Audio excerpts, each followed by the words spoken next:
Bon, apparemment c'est pas mal. Et ça lit bien ligne par ligne. Contrairement aux autres qui voulaient tout loader d'un coup. Impeccable. Donc. Voilà la bête. Bon, ça aurait été mieux sur une IDEX quand même. Parce que ça va être la merde à enlever quand même. Même si c'est des gyroïdes et que j'ai de la marge, bon ça sera facile. Mais la bébête, elle avance, tranquille, tranquille. Bon, c'est pas... Faut pas être pressé. Et qu'à la moitié. Ouais. On va arriver ici, quoi. Bon, on va bouffer des bobines. Ok, on est pile poil à un tiers de la pièce, 33% exactement. Ça commence à faire un sacré morceau. À peu près. Voilà, par rapport à la taille de l'imprimante, 33%. Et on a presque bouffé une bobine. Et j'ai mis la suivante dans le déshydrateur. La tour de Pise. Ça commence à faire un sacré morsif quand même. Non, combien ça fait? Ah ouais, c'est bien le système pour surveiller. En fait, je surveille directement le filament avec le truc en travers. Mais je vais rajouter une caméra. Moi, je pourrais monitorer la pièce et monitorer ce qui me reste de filament. Comme ça, quand tu es au pieu, t'es pas emmerdé. Surtout que là, le firmware ne gère pas. On est à 20... une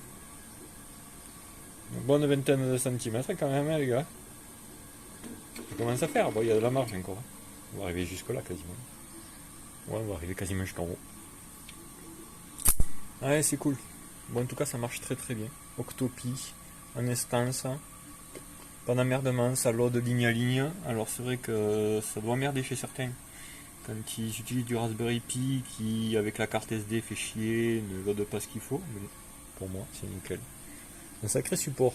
C'est pareil à l'intérieur d'ailleurs, le support, il est mouse. Ok, bon, là où ça va devenir plus chiant, c'est quand il va falloir changer la bobine. Parce que j'ai essayé une fois et ça a été foireux. Alors je pense que cette fois, comme ça va lentement, on foutra la bobine, on laissera arriver le fil, on coupera. On va se la jouer dès qu'il est sur les gyroïdes. Et hop, on va l'obliger à rentrer. À la mano. Voilà, on a besoin d'un kilo 700. Moi là, il n'y a que 1 kg. 10 grammes, je crois. Et donc du coup, on va encore bouffer 700 grammes. Là, la partie facile a été faite, cylindrique, avec la belle congé. Bon, en tout cas, le résultat est vraiment pas mal, on verra de près. C'est pas dégueulasse. Hein. Bon, ça c'est rien, c'est vraiment kiff ça. Et bien la suite au prochain numéro, on espère que ça foire pas. Bon, alors c'est presque fini l'impression. Et bordel, putain de décalage.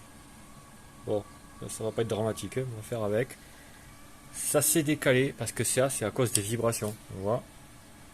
Et ouais, c'est ces putains d'oscillations de plateau. Voilà en quoi avoir un axe long de 400 exploitable, ben en fait il n'est pas exploitable. Ou alors faut ralentir. Dommage. Voilà. 400 de hauteur, inexploitable. Exploitable exclusivement que par un Core XY. Bon, on verra sur la prochaine imprimante. Faut se contenter de faire à peu près cette hauteur. Là on voit déjà qu'il commence à avoir une merde là. Bon, c'est comme ça, c'est la vie. Allez, la suite au prochain numéro, si ça va pas foirer. Quand ça va aspirer, normalement, ça va abraser. Les particules vont arracher les morceaux qui sont un peu... Ok, donc voilà, le cône du cyclone est terminé. Bon, pour regarder, la qualité de surface est super top. J'ai imprimé tout doucement, tranquillement, je n'étais pas pressé. Résultat vraiment pas mal. Bon, maintenant il n'y a plus qu'à virer la bête. On voit le changement de filament. Ouais, ça aurait pu être mieux. C'est une merde. Heureusement, je l'ai rattrapé assez vite. Bon, ok, allez. On sort la bête. Voilà, qui partent. Et voici le cône qui est super bien sorti. Je passe un petit coup là, juste sur la partie, avec un petit coup de papier de verre sur le rebord ici là, pour évaluer le joint, la partie interne. On est pas mal. On est pas mal du tout. Ça fait un sacré morsif quand on regarde, tout confondu. Ok, donc là je suis allé aux limites de ce que pouvait faire l'imprimante. La prochaine, s'il faut en faire un plus gros, il faudra l'imprimer en plusieurs morceaux.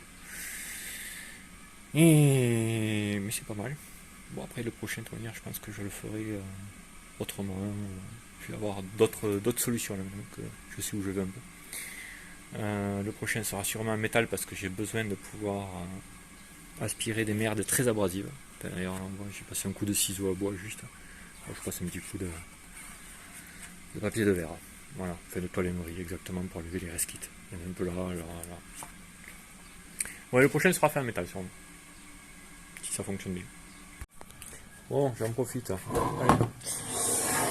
Voilà l'impression. Oh, putain, ça plombe ce truc. Tadam! Alors, est-ce que je suis bon, est-ce que je suis pas bon, est-ce que ça rentre complet? Oh, c'est la merde. Voilà le cyclone. Bon, comme vous pouvez voir, il y a un tout petit défaut de décalage qui s'est fait, bien sûr. Il fallait bien que ça fasse chier alors que j'étais pas là. C'est ballot, oui. Et c'est pas lié à un changement de bobine, hein. C'est juste que je n'avais pas réduit l'impression, la vitesse, et du coup, poum, petit décalage lié à l'oscillation, parce qu'en fait, quand vous imprimez quelque chose qui est haut, ça fait blop sur le plateau. J'ai beau avoir mis des stabilisateurs sur ma X1, parce que ça s'est imprimé sur une X1, je remonte au cas où. Voilà. Donc du coup, j'ai beau avoir mis des stabilisateurs sur la X1, hein, donc bah, ça n'empêche que le ballon du plateau, bah, c'est le ballon du plateau. Voilà. Et c'est merdique. Joint silicone, chipan, M5, écrofrein, rondelle pour recevoir le maximum d'appui. Voilà. Voilà le bestias. Donc là, j'ai imprimé ça là, la collerette d'adaptation, le truc qui va se mettre là. Je ne l'ai pas intégré à ça. J'aurais pu l'intégrer au dessin, c'était pas un problème. Mais en fait, j'ai préféré le faire déboîtable pour l'instant. Je ne savais pas trop où aller. Mais après, ça serait facile de faire un truc emboîtable. Et j'ai fait un système magnétique, c'est-à-dire qu'en fait, on peut le connecter en connexion rapide. Là, ici, il y aura un truc collé pour l'instant. Sur peut-être un autre proto, je ferai un truc intégré directement. Et on arrive avec le tube de succion, qui va à la Spiro, ou un autre cyclone, on s'en fout. Il arrivera par le haut, comme ça. Là. Et il sera magnétiquement ventousé avec une douzaine de plots. Et quand on n'en a pas besoin, on le tire. Voilà. Et on peut le mettre à une autre machine, où on peut nettoyer, où on peut faire ce qu'on a envie en fait. Voilà. Là, je l'ai bien fixé pour que ça soit bien étanche et bien siliconé. Bon, avec un peu d'astuce et des comment ça s'appelle, et des trucs magnétiques, on devrait pouvoir faire au pareil, mais bon. Enfin, voilà. Et là, c'est la sortie. Et là, c'est l'entrée.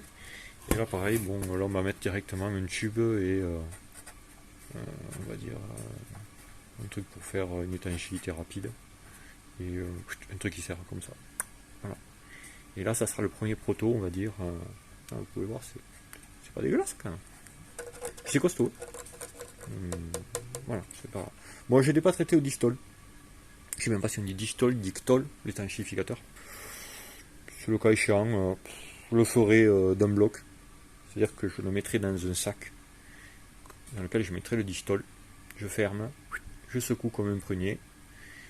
Je laisse certains temps parce que c'est quand même cher le distol. Et puis ça va étanchifier tout l'extérieur. L'intérieur, on s'en fout. Du moment qu'il y a une partie qui est étanche, c'est étanche. Ou alors carrément une peinture qui l'étanchifierait.